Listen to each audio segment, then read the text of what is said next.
Bonjour à tous, je m'appelle Julie, j'ai 39 ans, j'habite à Paris et je suis la fille qui a des taches sur Instagram. J'ai choisi de m'appeler comme ça, c'est parce que je suis née avec des angiomes, donc des taches de naissance, j'en ai sur 70% de mon corps. Et en fait j'ai subi du harcèlement scolaire quand j'étais petite et on m'a surnommée la fille qui a des taches et je trouvais que c'était un joli pied de nez à mes haters de l'école. Ce que j'aime chez moi, évidemment, ce sont mes angiomes. Enfin, je dis évidemment, ça n'a pas toujours été le cas, mais aujourd'hui, je les aime et ça fait ma force. Ce que j'assume envers et contre tout, évidemment, ce sont encore une fois mes angiomes, elles sont là, je peux pas les nier. Il y a aussi des fluctuations de poids, il y a des fois où je vais être en surpoids et des fois beaucoup plus mince. J'ai appris à vivre avec mon corps, avec les années qui ont passé. Et concernant mes angiomes, c'est vrai que chaque jour c'est une anecdote et rien que quand je me promène dans la rue, il n'y a pas une journée où on me regarde pas de travers. C'est vrai que c'est assez compliqué de vivre ça au quotidien, mais moi j'ai décidé de le prendre avec la rigolade et du coup de me promener fièrement en ville et d'assumer en fait ma particularité physique, encore plus quand on me prend en photo dans le métro parce que ça arrive régulièrement. Du coup, j'ai décidé d'arrêter de prendre le métro parce que ça me saoulait.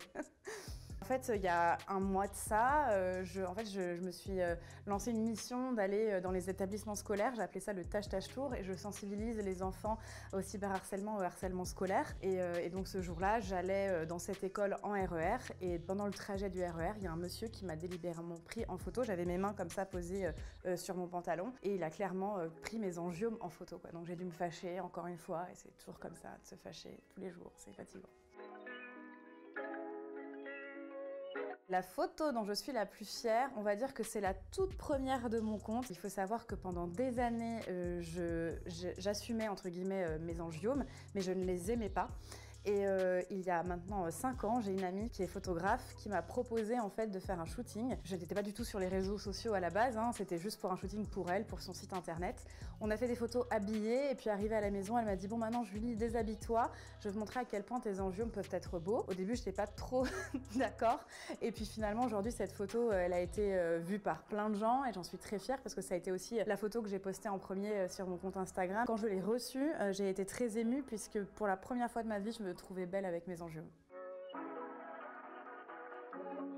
Je me suis pas levée un matin en disant waouh, je suis une warrior, j'assume mes angiomes parce que ça a été une très longue étape.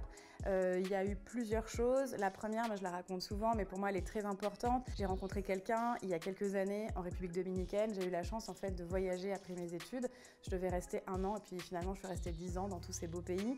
Et le fait d'être dans des pays où on ne juge pas l'apparence ni le physique des autres, ni les différences physiques, ça m'a apporté beaucoup et j'ai eu un amoureux pendant quelques années qui me disait tous les jours que j'étais belle et m'a jamais demandé pendant tout le long de notre relation ce que j'avais sur le corps en fait. Et un jour je lui ai dit mais attends, ça t'intéresse pas? Il me dit c'est pas que ça m'intéresse pas, moi je suis noire, toi t'es rose, le débat il est clos, on n'a pas besoin d'en parler pendant des heures. Il y a eu différentes autres étapes, le fait de rencontrer des amis qui ont toujours été bienveillants, qui me poussaient justement à aller au devant du regard des autres et évidemment en tout premier lieu ça a été ma famille qui a toujours fait un non-sujet en fait de mes angiomes. La phrase qui me motive au quotidien, c'est la phrase que j'ai marquée sur tous les miroirs de la maison. Je me suis écrit « Tu es belle » parce qu'il y a personne pour me le dire en ce moment, même si mes abonnés me le disent, mais j'ai pas de chéri au quotidien pour me le rappeler. Et donc le matin, quand je me réveille et que j'ai les cheveux tout chiffons et la tête à l'envers, quand j'allume la lumière et que je vois mon miroir écrit « Tu es belle », ça fait du bien. Alors j'en ai plusieurs, on va dire que pour celles et ceux qui me regardent, essayez de vous abonner à des comptes qui vous ressemblent parce qu'on a tendance à vouloir aller sur des comptes photoshopés, retouchés, qui mentent aussi un peu à leur communauté, donc faites attention à tout ça. C'est hyper important dans l'acceptation de soi, suivre des comptes qui nous ressemblent physiquement et mentalement. Et puis aussi de marquer, moi ce que j'ai fait, tu es belle ou tu es beau sur tous les miroirs de la maison, ça fait un bien fou, croyez-moi.